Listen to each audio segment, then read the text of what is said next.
श्रीमद् भगवद गीता के मुख्य बिंदु। श्रीमद् भगवद गीता महाभारत के युद्ध भूमि कुरुक्षेत्र से भगवान श्री कृष्ण और अर्जुन के संवाद के रूप में दिया गया एक हिंदू धर्म का महान ग्रंथ है। यह महाभारत के भीष्म पर्व का एक भाग है। इसमें कुल 18 अध्याय और 700 श्लोक हैं। अर्जुन युद्ध क्षेत्र में अपने सगे संबंधियों आपस में लड़ने आए देख विचलित हो जाता है। उनके सामने श्रद्धे, भीष्म पितामह, गुरु द्रोणाचार्य, उनके भाई बहन व सगे संबंधी खड़े हुए दिखाई देते हैं। अर्जुन अपना गांडीव धरती पर रख देते हैं और लड़ने से इनकार करते हैं। भगवान श्री कृष्ण अर्जुन को समझाते हैं कि इस युद्ध का मुख्य उद्देश्य धर्म की अधर्म के खिलाफ लड़ाई है। इस वीडियो में हम भगवान श्री कृष्ण जी युद्ध करने के उद्देश्य बताते हैं। धर्म की रक्षा होना न्याय संगत है। अन्याय के विरुद्ध संघर्ष करना चाहिए। धर्मयुक्त कर्म से आत्मिक शुद्धि और मोक्ष मिलता है। निष्काम कर्म करो, सत्कर्म से भागना नहीं, यह क्षत्रिय का धर्म है। लगता है यह युद्ध ईश्वर की योजना है। सुख दुख लाभ हानि में संभाव रखो और कर्म करो। आत्मा अमर है और शोक ना करो। अर्जुन का कर्म युद्ध करना एक समाज के लिए उदाहरण बनेगा। भगवान श्री कृष्ण और अर्जुन के संवाद इन बिंदुओं को आकर्षित करते हैं। कर्म करना ही मनुष्य का धर्म है। फल की चिंता मत करो। निष्काम कर्म श्रेष्ठ है। आत्मा अमर है, शरीर नश्वर है, मृत्यु से मत डरो।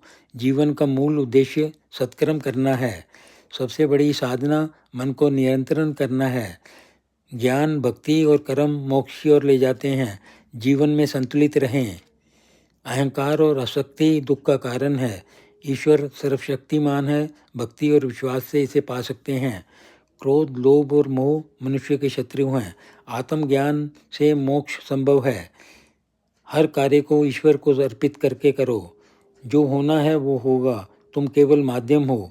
धर्म की रक्षा के लिए संघर्ष आवश्यक है। मन को मुझ में लगाओ, मेरे भगत बनो।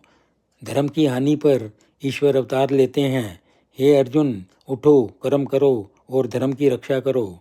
भगवान श्री कृष्ण ने अर्जुन को अपना दिव्य रूप और दर्शन दिए, जिसमें भगवान श्री कृष्ण दिखे। अर्जुन ने दिव्य रूप की चरण वंदना की और युद्ध के लिए अपना गांडीव उठा लिया और लड़ाई के लिए तैयार हो गए।